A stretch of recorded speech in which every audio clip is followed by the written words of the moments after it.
ठीक है, तो हम ये देख रहे थे सेशन ब्रेक होने से पहले कि हमारा जो पासवर्ड है उसको हम क्या कर रहे हैं, उसको हमने प्राइवेट कर दिया ताकि उसको कोई डायरेक्टली एक्सेस ना कर सके। अच्छा बेटा, सारे बच्चे जो है इसके बाद स्क्रीन शेयर हो रही है? Yes sir. ठीक है। उसके बाद हमने क्या देखा था कि हमने उसके लिए क्या बनाया, एक मेथड बनाया जो कि पहले पासवर्ड चेक करता है, उसके बाद उसको स्टोर करवाता है। अब अगर हम अपनी स्लाइड्स के ऊपर चले जाएं, स्लाइड्स क्या कह रही हैं, प्रॉपर्टीज़ क्या होती हैं, they are special type of methods जो कि कब एक्सेस जब जो कि कब एग्जीक्यूट होती हैं, जब हम किसी वेरिएबल को एक्सेस करते हैं। तो यहाँ पे क्या मेरे पास यही काम हो रहा है, जब भी मैं पासवर्ड सेट करवाना चाहता हूँ तो मुझे क्या कॉल करना पड़ता है, ये वाला मेथड कॉल करना पड़ता है। तो क्या ये मेरी प्रॉपर्टी होगी, इसको हम प्रॉपर्टीज़ कह सकते हैं? जी क्लास। Yes sir. ठीक है, कितने बच्चे एग्री करते हो इस बात से?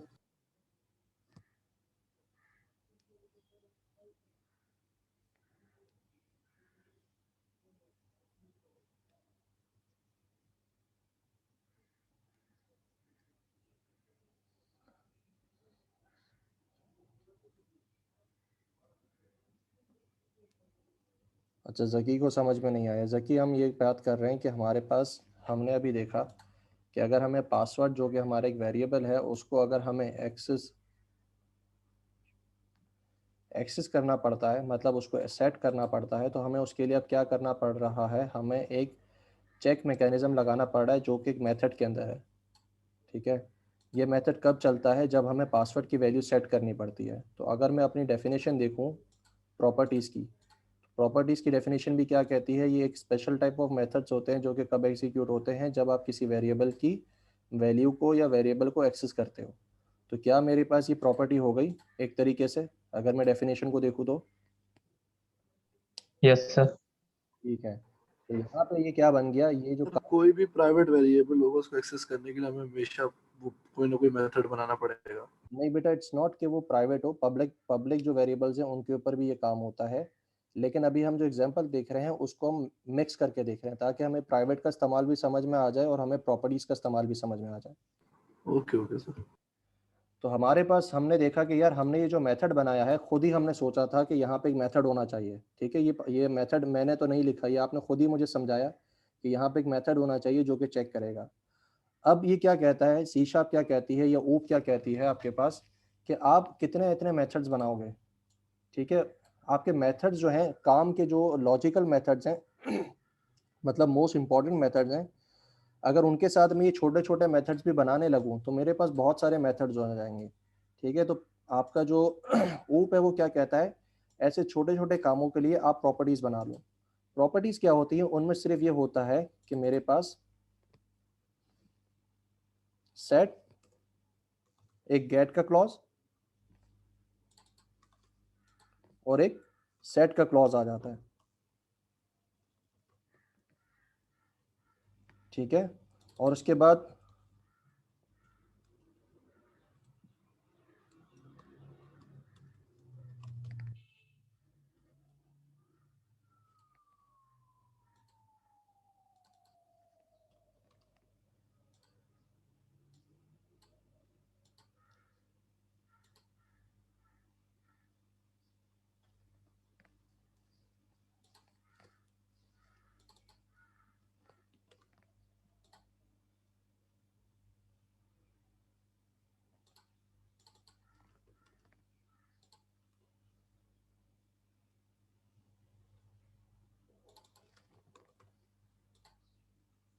ओके,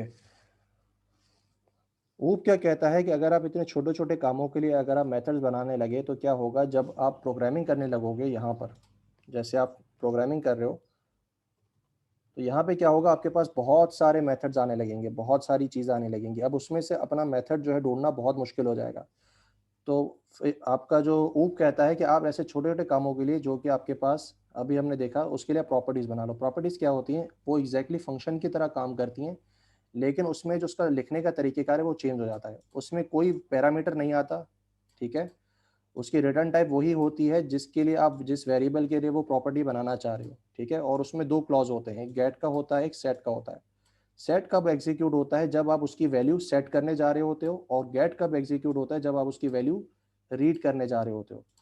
तो इसके अंदर हमने सेट के अंदर क्या कोड लिखा है, हमने कहा कि जब हमारे पास जो हमारी वैल्यू हमारे पास आ रही है, ठीक है, अगर उसकी लेंथ जो है वो ग्रेटर देन या इक्वल्स टू 8 हो, 8 के बराबर हो, 8 के इक्वल हो या ग्रेटर देन 8 हो, तभी वो पासवर्ड में वैल्यू सेव करवाए, नहीं तो नहीं करवाए।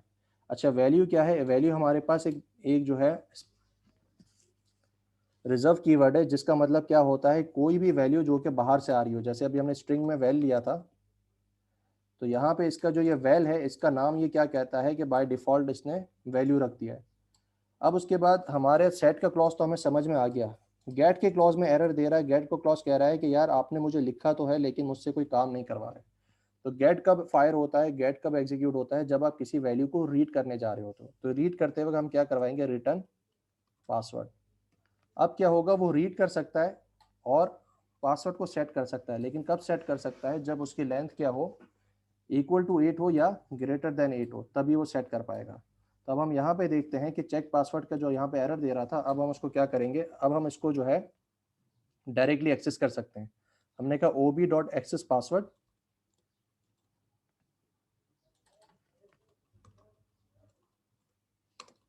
और इस पासवर्ड में हमने text box 2 dot text save करवा लिया। अब मुझे पता चल रहा है कि यहाँ पे जो है ये मेरा वेरिएबल की एक्सेस करने की कोशिश हो रही है, ना कि मेरा मेथड एग्जीक्यूट हो रहा है। ठीक है, अब हम एक काम करते हैं, हमारा ये जो सेट का क्लॉज था, इसमें हम एक एल्स का क्लॉज भी लगा लेते हैं, ये जो कि बताएगा कि अगर मेरे पास पासवर्ड की लेंथ जो है सही ना हो तो क्या एरर देगा। Console right line password length, password is weak, यूं कर लेते हैं। तो अब हम क्या करने की कोशिश कर रहे हैं, हम यहाँ पे अपना जो है ब्लैंक पासवर्ड सेव करवाने की कोशिश करते हैं। तो यहाँ पे आप देखोगे कि जैसे ही ब्लैंक पासवर्ड सेव होगा तो आपकी प्रॉपर्टी एक्सेस हो जाएगी। प्रॉपर्टी एक्सेस होगी तो आपके पास उसकी प्रॉपर्टी में क्या चेक लगा हुआ है, प्रॉपर्टी में चेक लगा हुआ है कि लेंथ जब तक इक्वल टू या ग्रेटर देन 8 ना हो तब तक उसको सेव ना करवाओ, और अगर उससे कम हो या एरर दे, तो एरर के केस में आपने क्या प्रिंट करवाना है, पासवर्ड इज वीक। तो आपको स्क्रीन पे क्या दिख रहा है, पासवर्ड इज वीक। अब हम क्या करते हैं, अपना जो पासवर्ड है उसको 8 डिजिट्स का बना लेते हैं। अब अगर इसको मैं सेव करवाना चाहता हूँ तो मेरे पास यहाँ पे देखोगे उसने कोई एरर नहीं दिया और पासवर्ड को उसने सेव करवा लिया। ठीक है, तो यहाँ पे जब आप क्या करते हो, प्रॉपर्टी के थ्रू आप उसकी वैल्यू को सेट करते हो, तो क्या होता है, पहले वो सेट का क्लॉज चलता है, और जब आप उसको रीड करना चाहते हो, cwob.access पासवर्ड, तो यहाँ पे क्या होगा, उसका गेट का क्लॉज चलेगा। मेरा पासवर्ड क्या था, 12345678। ठीक है, अब मैं डायरेक्टली अपना पासवर्ड जो है इस तरीके से ob.password सेट नहीं कर सकता, डॉट पासवर्ड उसको सेट नहीं कर सकता। मुझे अपनी प्रॉपर्टी के थ्रू ही जाना पड़ेगा, जो कि मेरे पास यहाँ पे है। और प्रॉपर्टी में क्या होते हैं, 2 क्लॉजेज होते हैं, गेट का होता है, एक सेट का होता है। गेट कब एग्जीक्यूट होता है, जब हमें जो है वैल्यू रीड करवानी होती है, और सेट कब एग्जीक्यूट होता है, जब हम उस वैल्यू को सेट करवाना चाहते हैं। अब ये जो मेरे पास प्रॉपर्टी मैंने बनाई है, ये किसकी प्रॉपर्टी है, इस वेरिएबल की प्रॉपर्टी है। ठीक है, तो इसकी डेटा टाइप यहाँ पे और इसकी डेटा टाइप यहाँ पे सेम होनी चाहिए। तो अब जब भी मैं अपना एक्सेस पासवर्ड करूँगा, ये मेरी प्रॉपर्टी के थ्रू एक्सेस होगा, और मेरा जो डिज़ायर्ड काम था, जो मैं चाह रहा था करना, वो मेरा पासवर्ड अब सिक्योर हो जाएगा। तो प्रॉपर्टीज़ में किसी को कोई कन्फ्यूजन, यहाँ पे एक सवाल बनता है जो कि मैं देखता हूँ कि आप लोग करते हो या नहीं, लेट्स सी। तो यहाँ तक जो है सबको समझ में आ गया, इसमें आपको कोई फॉल्ट दिख रहा है? जी क्लास, नो सर। ठीक है, कोई फॉल्ट नहीं दिख रहा, okay. Rest of the class समझ में आ गया प्रॉपर्टीज़ क्या होती हैं? Yes sir. आराम से बोल लो। सर जी बेटा। सर हमने ऊपर पासवर्ड को प्राइवेट में रखा और नीचे जब उसका एक्सेस लिया तो वो पब्लिक में लिया है। हाँ तो बेटा ये अगर बात की सर दोबारा। अगर इसको पब्लिक नहीं रखोगे तो ये प्रॉपर्टी एक्सेसिबल नहीं होगी बाहर से। जिस तरीके से हमने अपने मेथड को पब्लिक रखा था, एक मेथड हमने बनाया था जो कि पासवर्ड चेक कर रहा था, चेक पासवर्ड, उसको भी तो हमने पब्लिक रखा था। तो इस वजह से इसको भी हमें पब्लिक रखना पड़ेगा। इसको हमने प्राइवेट इसलिए किया कि इसको हमें जो है एक चेक मैकेनिज्म्स के थ्रू चेक करवा के फिर पासवर्ड सेट करवाना था। तो डायरेक्टली कोई इसको अगर सेफ ना करवा सके तो उसके लिए हम इसको क्या करते हैं, प्राइवेट करते हैं। ठीक है। Yes sir. अब यहाँ पे एक सवाल ये बनता है कि यार अगर मेरा पासवर्ड इतना ही नेसेसरी है, इतना ही इम्पोर्टेंट है, तो यहाँ से मैं इसको रिटर्न क्यों करवा रहा हूँ। जी क्लास, अगर मेरा पासवर्ड इतना ही इम्पोर्टेंट है तो मैं इसको यहाँ पे देखो, अगर मैं इसको चलाता हूँ तो मुझे मेरा पासवर्ड दिखने लगेगा, ये रहा, दिख रहा है 1 2 3 4 5 6 7 8। ठीक है। तो हम क्या करते हैं, अभी हमारा जो सिनेरियो है उस केस में हम क्या करते हैं, हम कहते हैं कि यार इसका कोई पासवर्ड देख ही ना सके, सिर्फ सेट कर सके, इसको कोई देख ना सके। तब आप जहाँ यहाँ पे आओगे तो यहाँ पे आपको एरर देने लगेगा, क्या कहेगा कि आप इसकी वैल्यू को रीड नहीं कर सकते। क्यों? क्योंकि उसमें गेट का क्लॉज नहीं है।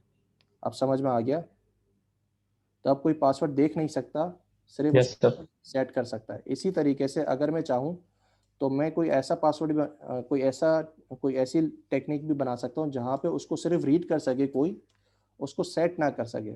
मतलब सिर्फ गेट का क्लॉज हो, सेट का क्लॉज ना हो।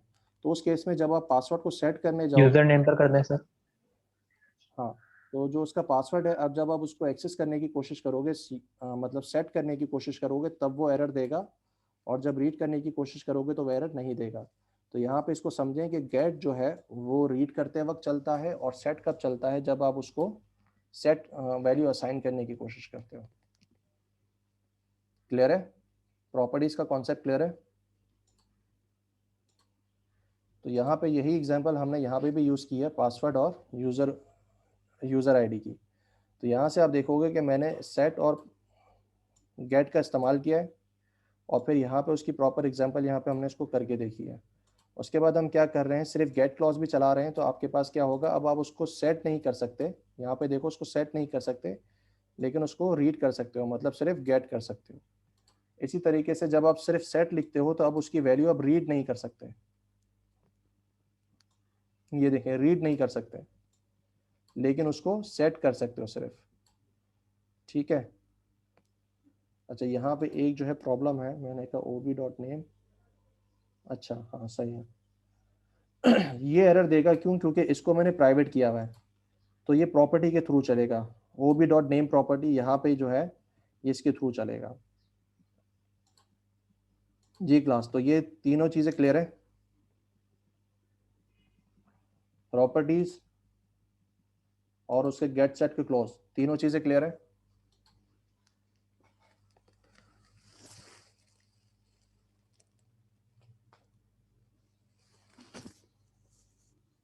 तो अब आई होप आपको इनकैप्सुलेशन के अंदर पहली चीज़ जो कि हमारे पास एक्सेस स्पेसिफायर थी, जिसमें 3 चीज़ें थी, पब्लिक, प्राइवेट और प्रोटेक्टेड, उसको इस्तेमाल करना आ गया। और उसके बाद प्रॉपर्टीज़ को हमने देखा, जिसमें 2 चीज़ें थी, एक गेट का क्लॉज, एक सेट का क्लॉज, तो वो भी समझ में आ गया होगा। जी बेटा।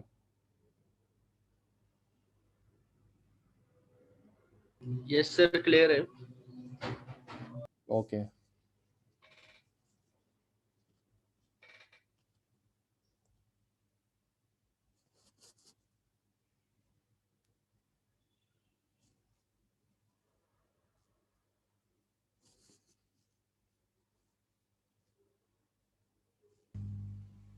सर एक बात पूछनी थी। जी बेटा।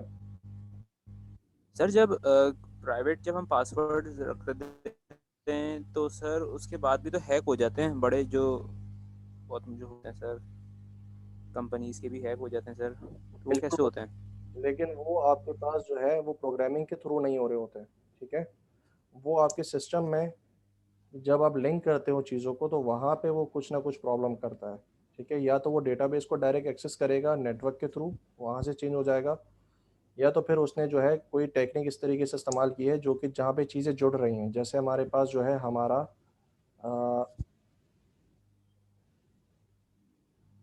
इंटरफेस है हमारा, ठीक है, फ्रंट एंड, और हमारा जब बैक एंड है वहाँ पे जब चीज़ें जुड़ रही हैं तो उसमें उसने कोई फॉल्ट किया हुआ है, ठीक है। और कभी कभार ऐसा होता है कि जो प्रोग्रामर है उसने ऊप के कॉन्सेप्ट जो हैं या प्रोग्रामिंग के कॉन्सेप्ट जो हैं वीकली इंप्लीमेंट किए हुए होते हैं, जैसे अभी हमने चेक मैकेनिज्म लगाया, ठीक है। तो इस तरीके की चीज़ें जो हैं एसक्यूएल इंजेक्शन वगैरह भी होती है चीज़ें, तो उसको भी हैंडल करना पड़ता है, तो वो उस वक्त नहीं लगी हुई होती हैं, इस वजह से वो हैक हो जाता है। तो 3 पॉसिबिलिटीज़ हैं, या तो उसने जो है इंजेक्शन की हुई है, या तो डेटाबेस को डायरेक्ट एक्सेस में लिया है नेटवर्क के थ्रू, या तो उसने कोई वायरस बनाया हुआ है जो कि आपके पासवर्ड जब आप लिख रहे होते हो तो उन सबको सेव करता रहता है। तो तीनों पॉसिबल वेज हैं।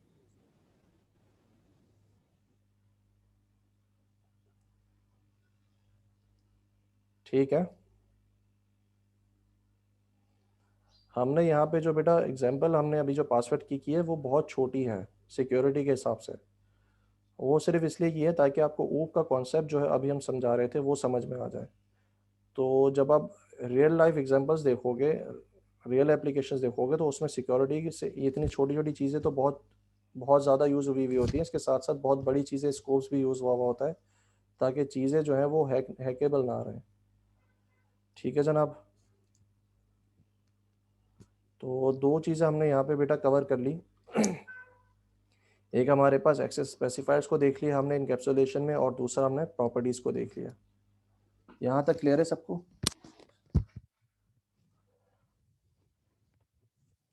Yes sir. ठीक है, उसके बाद हम तीसरी चीज़ के ऊपर आ जाते हैं जो कि इनकैप्सुलेशन का ही पार्ट है, और ये जो है आखिरी पार्ट है इनकैप्सुलेशन का। ठीक है, हमने 3 पिलर्स देखे थे, 3 पिलर्स देख चुके हैं अभी तक। पहला इनहेरिटेंस देखा, उसके बाद एब्स्ट्रैक्शन देखा, तीसरा पिलर हम इनकैप्सुलेशन देख रहे हैं। इनकैप्सुलेशन के अंदर आपके पास 3 चीज़ें आ जाती हैं। पहली चीज़ है एक्सेस स्पेसिफायर्स, दूसरी प्रॉपर्टीज़, तीसरी एक्सेस मॉडिफायर्स।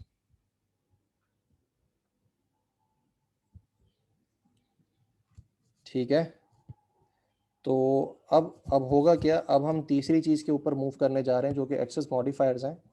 एक्सेस मॉडिफायर जो हैं वो भी क्या काम करते हैं, एक्सेस किस तरीके का होगा वो बताते हैं। अब यहाँ पे समझो इस बात को, यहाँ पे डिफरेंस क्या है। एक्सेस स्पेसिफायर्स क्या करते हैं, लेवल ऑफ एक्सेस बताते हैं, मतलब कितना एक्सेस देना है, ठीक है, कितना एक्सेस देना है, मतलब क्वांटिटी या लेवल बताते हैं। और एक्सेस मॉडिफायर्स क्या करते हैं, एक्सेस मॉडिफायर्स बताते हैं कि किस किस्म का जो है आपको एक्सेस देना है, मतलब किस टाइप का। एक्सेस स्पेसिफायर्स क्वांटिटी या लेवल बताते हैं एक्सेस का, और जो एक्सेस मॉडिफायर्स होते हैं वो टाइप बताते हैं कि किस टाइप का एक्सेस देना है। बात समझ में आ गई? दोनों के बीच में डिफरेंस क्लियर है? Yes sir. सर एक मरतबा रिपीट करें सर ये वाला। रिपीट बेटा, मैं ये कह रहा हूँ कि मेरे पास जो मेरा एक्सेस स्पेसिफायर है, एक्सेस स्पेसिफायर जो है मेरा क्या करता है, वो जो है ये बताता है कि कितना लेवल ऑफ एक्सेस देना है, मतलब अमाउंट या कितनी क्वांटिटी या कितना लेवल, कि कहाँ कहाँ तक एक्सेस जाए, किस किस को एक्सेस मिले।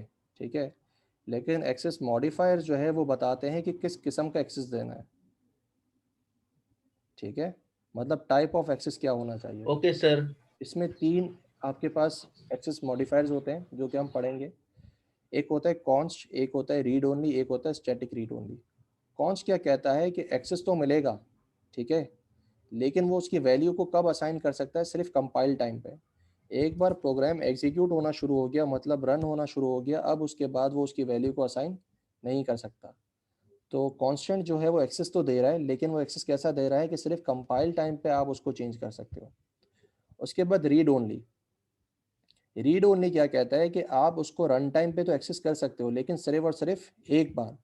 और वो कहाँ से कर सकते हो, आपका जो कंस्ट्रक्टर है सिर्फ वहाँ से उसको सेट कर सकते हो। ठीक है, अब या तो आप उसको कंपाइल टाइम पे सेट करो, या तो आप उसके कंस्ट्रक्टर के थ्रू सेट करो, तो रीड ओनली उसको एक्सेस देगा। स्टैटिक रीड ओनली क्या कहता है, static read only exactly read only के जैसा है, ठीक है, बिल्कुल एग्जैक्टली उसी की तरह है, लेकिन वो क्या कहता है कि अब आपका जो कंस्ट्रक्टर होना चाहिए वो क्या होना चाहिए, स्टैटिक कंस्ट्रक्टर होना चाहिए। तो हमें एक्सेस मॉडिफायर्स पढ़ने से पहले हमें क्या करना पड़ेगा, हमें जो है कंस्ट्रक्टर्स और डिस्ट्रक्टर्स की मज़ीद टाइप्स जो हैं उनको देखना पड़ेगा, तब हमें ये तीनों चीज़ें समझ में आएंगी। ठीक है, तो उसको जो है हम फिलहाल के लिए क्या करते हैं कि हम कंस्ट्रक्टर और डिकंस्ट्रक्टर्स को आगे का पार्ट रखते हैं, और अभी हम सिर्फ फिलहाल इन दोनों चीज़ों को देखते हैं जो कि हमने क्या की हैं, हमने इस्तेमाल जो कि हम इनके लिए जो चीज़ें इंपॉर्टेंट है वो हम पढ़ चुके हैं, ठीक है, उसको हम इस्तेमाल कर चुके हैं। तो यहाँ पे आप देखोगे मेरे पास एक ह्यूमन है जिसके अंदर मैंने क्या डिक्लेयर किया है, कॉन्स्ट डिक्लेयर किया है, ऑल्दो पब्लिक है। यहाँ पे देखो एक्सेस स्पेसिफायर्स क्या है, तीनों के पब्लिक है, लेकिन एक्सेस मॉडिफायर्स कौन सा है, पहला वाले का कांस्टेंट है, दूसरे वाले का रीड ओनली है, तीसरे वाले का स्टैटिक रीड ओनली है। बात समझ में आ गई? तो होगा क्या, कॉन्स्ट जो है मैं उसको सिर्फ तब सेट कर सकता हूँ जिस वक्त मैं कोड कर रहा था। जब मैं कोड चलाने लगूंगा उस वक्त उसकी वैल्यू में सेट नहीं कर सकता। नेम क्या कहता है, नेम कहता है कि आप उसको तब भी चेंज कर सकते हो जब आपका कोड एग्जीक्यूट हो रहा हो, रन हो रहा हो, लेकिन सिर्फ कहाँ से कर सकते हो, आपके कंस्ट्रक्टर से। ये ह्यूमन का जो कंस्ट्रक्टर है सिर्फ वहां से सेट होगा, उसके अलावा कहीं से सेट नहीं हो सकता, ठीक है, एट रन टाइम। उसके साथ ही साथ static read only, static read only के ऊपर हम बाद में आते हैं। सबसे पहले हम इसको समझ लें कि हमारे पास जो हमारा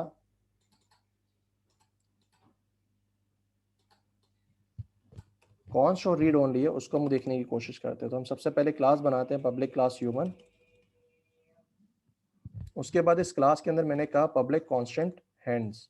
तो हर इंसान के दो हाथ होते हैं, ऐसा ही है सर।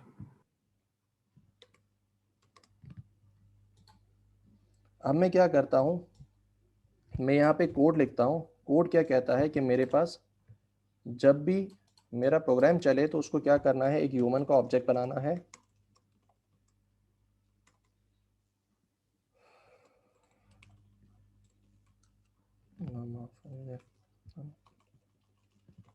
ह्यूमन। ह्यूमन के बाद अब ob.hands को क्या करो, सेट कर दो।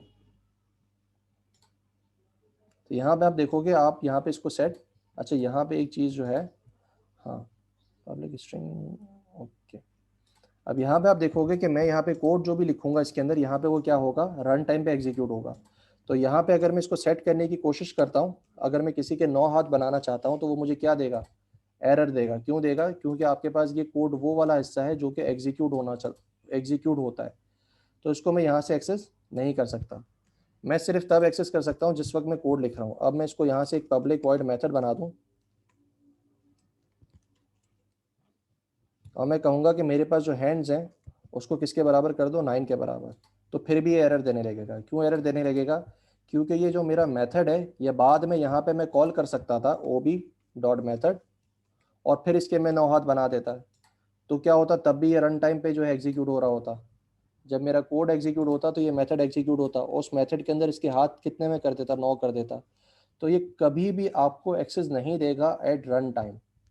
कोड चलते वक्त आपको कभी भी उसकी वैल्यू चेंज नहीं करने देगा। आप उसको कब तक चेंज कर सकते हो, जब तक आप कोड लिख रहे हो। मतलब एक बार इसको मैंने सेट कर दिया, यहाँ पे 3 कर दिए, तो अब ये फिक्स हो गया। अब इसको अगर मैं चलाना चाहूँ कोड को, तो मेरे पास ये कोड बिल्कुल चलेगा, ठीक है। और इसके अगर मैं हाथ को प्रिंट करवाऊँ ob.hands, अच्छा यहाँ पे एक चीज़ जो है that is creating a problem जो कि मुझे याद नहीं आ रही।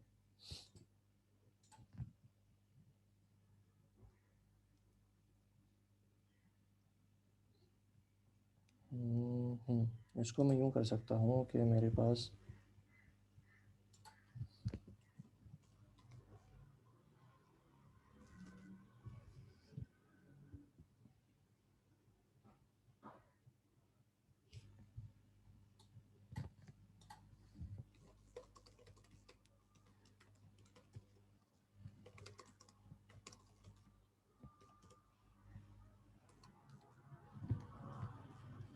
जी, मैं इसको जो है यहाँ पे अब ob.method जो है उसको कॉल करता हूँ। तो यहाँ पे आप देखोगे कि मेरे पास जो वैल्यू है मेरी 3, अब वो मेरी प्रिंट हो रही है। तो मैं इसको अगर चेंज करने की कोशिश करता हूँ, यहाँ पे अगर मैं हैंड्स को चार्ज करने की कोशिश करता हूँ तो वो मुझे एरर देने लगेगा। क्यों, क्योंकि आप ये कोड जो है रन टाइम पे उसको चला सकते हो। तो मुझे क्या करना पड़ेगा, मैं इसको सिर्फ जो है जब कोड कर रहा हूँ उसी वक्त सेट कर सकता हूँ, और उसके बाद जो इसको मैं सिर्फ रीड कर सकता हूँ, ठीक है। तो यहाँ पे इसको हम एग्जीक्यूट करते हैं।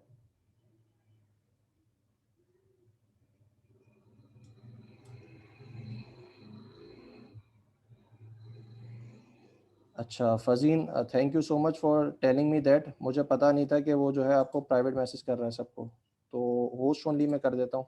Thank you. अच्छा बेटा, आप लोगों को पता नहीं कोई मैसेज स्टूडेंट कर रहा होगा तो लीव हिम आउट, उसकी फिक्र ना करें, आप जो है अपना टॉपिक के ऊपर फोकस करें। ठीक है, तो यहाँ पे आप क्या कर सकते हो, जो भी मैंने कोड किया है उसको मैं सिर्फ कोड के जो भी आपने वैल्यू सेट की है उसको मैं सिर्फ कोड करते हुए सेट कर सकता हूँ, उसके अलावा कोड सेट नहीं कर सकता। ठीक है जनाब। अच्छा, इसमें किसी ओके सर। कॉन्स्टेंट में किसी को कोई प्रॉब्लम? जी glass. No sir. No sir.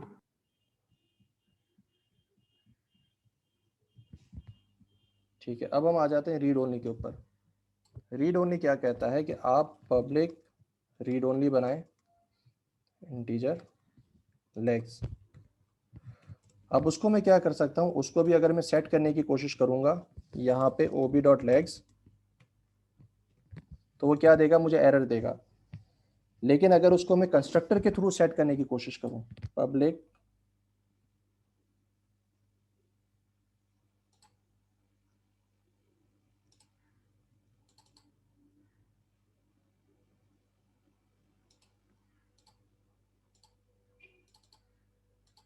Okay, अगर इसको मैं पब्लिक ह्यूमन जो इसका कंस्ट्रक्टर है वो बनाने की कोशिश करूं, तो यहाँ पे क्या होगा, मेरे पास जो मेरा लेग्स है उसको मैं सेट कर सकता हूँ। मैंने कहा लेग्स जो है मैंने 10 बना दी। अब क्या होगा, जब मैं इसको एग्जीक्यूट करूंगा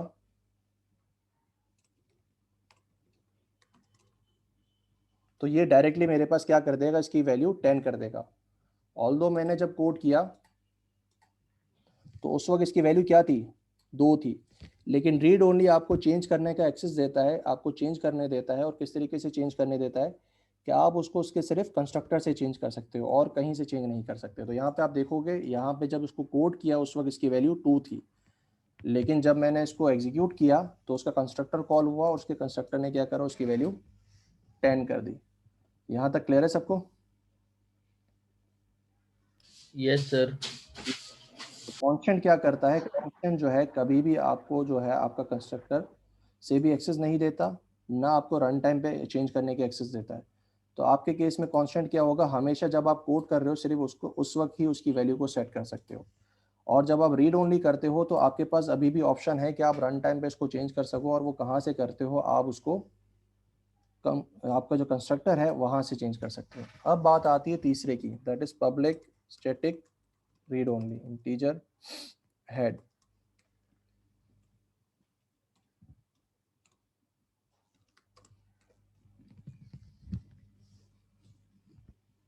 ठीक है, स्टैटिक रीड ओनली क्या कहता है, वो एग्जैक्टली अपने रीड ओनली की तरह काम करता है, लेकिन अब उसको चेंज करने के लिए आपका जो कंस्ट्रक्टर था, अब आपको जो है अपने कंस्ट्रक्टर को क्या करना पड़ेगा, आपका जो कौन हाथ रेस कर रहा है ये बेचारा, प्रोग्रामिंग का चीता। अच्छा बेटा, बाद में क्वेश्चन पूछ लीजिएगा, अभी फिलहाल के लिए जो है इस पे फोकस करें। पब्लिक आपके पास जो है उसको आपको स्टैटिक कंस्ट्रक्टर बनाना पड़ेगा और ह्यूमन। अब होगा क्या, आपका ये जो कंस्ट्रक्टर था अब उसको मैंने स्टैटिक अगर कर दिया तो अब मैं इसको यहाँ से चेंज कर सकता हूँ, फुट इज इक्वल टू 10। ठीक है, ये यहाँ से चेंज नहीं होगा। फुट अगर इज इक्वल टू मैं 3 कर दूँ तो यहाँ पे वो एरर देने लगेगा। क्यों एरर देने लगेगा, क्योंकि रीड ओनली तो है लेकिन साथ में क्या है, स्टैटिक है। और स्टैटिक को कौन सी चीज़ एक्सेस कर सकती है, सिर्फ और सिर्फ स्टैटिक चीज़ कर सकती है। ठीक है तो यहाँ पे हमें क्या करना पड़ेगा, जब हमें रीड ओनली यूज़ करना है तो हम कंस्ट्रक्टर से उसको चेंज कर सकते हैं, और अगर स्टैटिक रीड ओनली है तो हम उसको क्या कर सकते हैं, सिर्फ और सिर्फ आपका स्टैटिक कंस्ट्रक्टर से यूज कर सकते काम तो दोनों का एक ही है ना? हैं। काम दोनों का अभी फिलहाल के लिए यूँ समझो कि एक ही है। ठीक है, लेकिन जब हम स्टैटिक मेंबर्स को पढ़ेंगे तो वहाँ पे आपको समझ में आ जाएगा कि दोनों का अलग अलग काम होता है। ठीक है, यानी कांस्टेंट को हम एक्सेस नहीं कर सकते, बाकी रीड ओनली और स्टैटिक रीड ओनली को किसी ना किसी तरीके से एक्सेस कर सकते हैं। हाँ, लेकिन एट रन टाइम आप कांस्टेंट को भी एक्सेस कर सकते हो, आप तीनों को एक्सेस कर सकते हो, लेकिन कंपाइल टाइम पे। लेकिन जो कांस्टेंट है वो रन टाइम पे एक्सेसिबल नहीं है, लेकिन रीड ओनली और स्टैटिक रीड ओनली जो है वो वो आप। एक्सेसिबल है। फिर अब दूसरे ने क्या है बेटा, अभी सवाल नहीं करो, बाद में हम देखते हैं इसको। अच्छा, तो हमारे पास जो रीड ओनली है वो हमारे पास एक्सेस हमें कैसा देता है कि that is changeable from your, आपके पास जो आपका कंस्ट्रक्टर है वहां से। ठीक है, ओके। तो इन तीनों कॉन्सेप्ट को जो है, इसमें किसी को कोई कंफ्यूजन?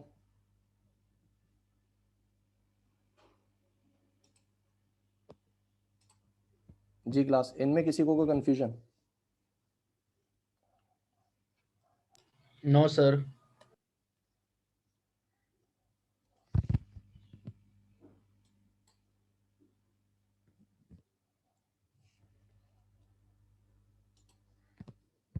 अच्छा जी।